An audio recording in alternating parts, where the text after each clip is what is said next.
Hello everybody and welcome back to another Walking Dead review, and today we'll be reviewing The Walking Dead Season 11, Episode 11, Rogue Element. And wow, this is a surprisingly big episode. With this being a mid-season episode, not a big opener or finale, you're shocked how much content and how much they actually put into this episode. A lot happens and you would think, okay, it's going to kind of be maybe a filler episode, because these type of episodes, episode 11 or episode 13, 14, they're normally filler episodes. You kind of get mega filler in the center or maybe one useful. But no, this is pushing the story massively forward for a lot of different characters. And wow, I can't say wow enough for how big this episode is. This episode has not one but three plots, and the three plots are: Plot A, Eugene is trying to find Stephanie with the aid of Princess, and I really like Princess because she helped carry this story for me, because I feel like if they gave Eugene it by himself, it might have flopped. Okay, Eugene's a liked character, but I feel like he's a good side character. He couldn't carry the story by himself, so they gave him Princess to kind of prop it up, and she kind of stabilized Eugene, in my opinion, with the storytelling. Plot A is very dialogue focused, no action. If you like action, there's no action in Plot A, and in total I think there's only one fight scene in this entire episode. So if you like action heavy episodes, this is not. This is a very dialogue and character focused episode.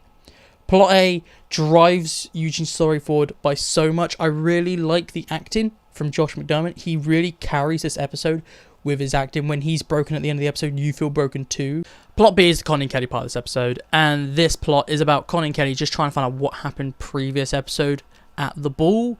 This is basically Connie and Kelly versus Mercer, and I liked it. Kinda had one action scene, but the action scene had zero context why it happened. I didn't understand why the Commonwealth soldiers were running from a bunch of walkers where their guns were. Just wanted to have a cool shot with Mercer covered in blood like we saw in the trailer. I think it was just set up for that shot. The fight scene was very short. It was a very weak fight scene. For the only fight scene in the episode, it was just very weak. It was just bam, they're dead. I just thought it was very weak. I felt like they were like, oh god, we got no walkers in this episode, let's put a walker scene here. And I didn't see any purpose why they went out the walls. If you really think about this plot, it kind of makes little sense why Connie and Kelly just went out the walls with Mercer. Maybe they're on patrol, but why would there was a fight scene and the Commonwealth soldiers weren't able to take out some walkers? It was just a little stupid. Mercer was good this episode, and we find out a lot about Mercer. He has a sister. His sister is the woman that got attacked. We find out a lot about Mercer. I think that's cool, but I just didn't kind of like Connie and Kelly. I feel like Connie and Kelly couldn't really carry the plot, the subplot. It was just kind of boring in a way. It was oh, they're just reporting. That was it. It was just them reporting.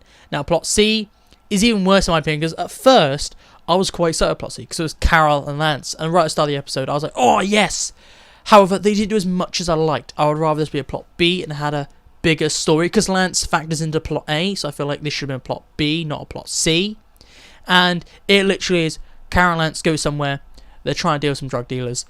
Lance goes fishing, and Carol uses Carol the Cookie Man eyes to look around and see what's going on. And I liked how we saw that Carol was very vigilant and able to see everything. However, she just basically does nothing other than, okay, here's Carol, she did something off screen. That was kind of Carol, and then it just kind of drops and factors straight into Plot A. I just felt like that was kind of useless, and that should have maybe been a Plot B, had more screen time, and Plot B should have been a Plot C. I just felt like it should have been the other way around. But other than that small issue I have with Plot C just being too short and Plot B being too long, the pacing is really good this episode in my opinion, just because there's not very much action, which means they can cut away very easily to the next plots, and you're not really infringing on the previous plots storyline. You don't feel like, oh no, it's getting good, cut away. There's none of that, which is good. So the pacing's good.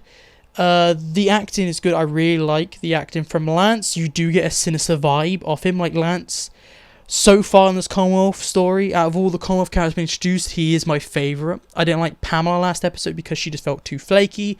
Lance feels like a corrupt, sinister guy in all his scenes, and I really like him. He was outstanding this episode. We have Eugene's outstanding.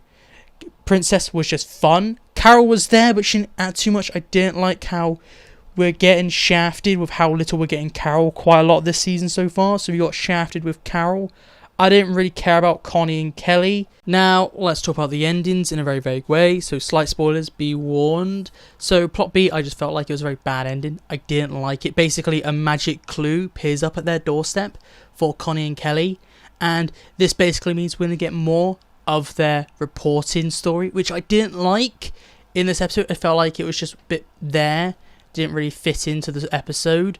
And if we're getting more of it, I'm quite sad because it's basically redundant. Because Carol is also finding out dark stuff about the CRM, the Commonwealth and stuff like that. What's the point of Connie and Kelly doing the same? Like, maybe they go from a different angle, but we have a lot of characters doing the same thing. I just felt like it's a bit useless. If we have Carol doing one thing, why are they doing that? I feel like they have too many characters and like giving characters the same stories. I just didn't like it. It wasn't very fun to watch. Connie and Kelly are not very good together. Like, Connie is a really good character when she's placed with people like Daryl and stuff like that, because you get that nice like bond they have. But I just don't like Connie and Kelly together, and if we're getting a lot of Connie and Kelly together, I'm not gonna like it. I feel like it's gonna be quite boring. Plot A's ending does not have the issue that Plot B does. Plot A's ending is way better in my opinion, because you're more invested in Plot A and Eugene trying to find Stephanie, and when the conclusion of that story happens, you feel fulfilled. You're like, okay, I like this ending. You get some great acting from Josh McDermott. You get Lance being sinister as hell. I really like that. It's very interesting. And it puts Eugene in a very dark place. And it makes Eugene's story moving forwards very interesting. I have no clue what they're going to do with Eugene next. And he went from a character I didn't really care about to a character I want to find out what happens. It's great we're going to see him next episode. So we're going to kind of get a conclusion to what happened this episode. Next episode, which is great and much needed. But other than the second ending being quite weak, Plot A as a whole is a very good story. This episode has been dragged down, in my opinion, by the weaker Plot B and C, which were just kind of there. But Plot A by itself is a very good story. No action, very character focused, and it's very detective. This episode is a very detective episode, and I quite like it. Even at some point, Princess calls Eugene out and saying that he's just a crazy man. Stephanie just moved away. You got broken up with Eugene. And Princess kind of storms off. And you're like, yeah, okay. Somebody would have thought that at some point. And I'm happy that somebody brought that up. I just thought it was a very good moment. Now, let's move on to my one sentence, that's one word overview. And this is actually quite tricky because it is still a very big episode. It is very big and it's still watchable and it's still like an episode you have to watch. However, it's not as big as episode 9 and 10. It's not as fun as episode 9 and 10. Those two episodes were absolutely fantastic. This episode is kind of a different tier. They're like S tier episodes if we're looking at season 11. This is kind of like a B. I would have to say this is a watchable episode. It's a good and watchable episode. That's what I would say. I would say if you want to understand the story, you kind of have to watch this episode. It's not a skippable one like we've had in the previous parts of season 11 where you could skip a lot of the Reaper arc. You can't skip this episode. It progresses the story quite a lot forwards. You just have a lot of issues with plot B and C just kind of being quite boring. Zero action. It does look good, but other than some good shots and good visuals, it is just a good episode. But what do you think of this episode? Please tell me down below. Did you like it? Did you not like it? What do you think about the ending? Just give me like kind of a short idea of, did you like the ending? Did you think it was shocking? Did you think it was very basic? Please tell me down below. And if you want more content, look on the screen for more videos, more reviews, more discussions. I recommend you click on it because you'll find so much you like. And subscribe for more Walking Dead content. But that is it for me today. So goodbye, peace out, and I'll talk to you at a later date.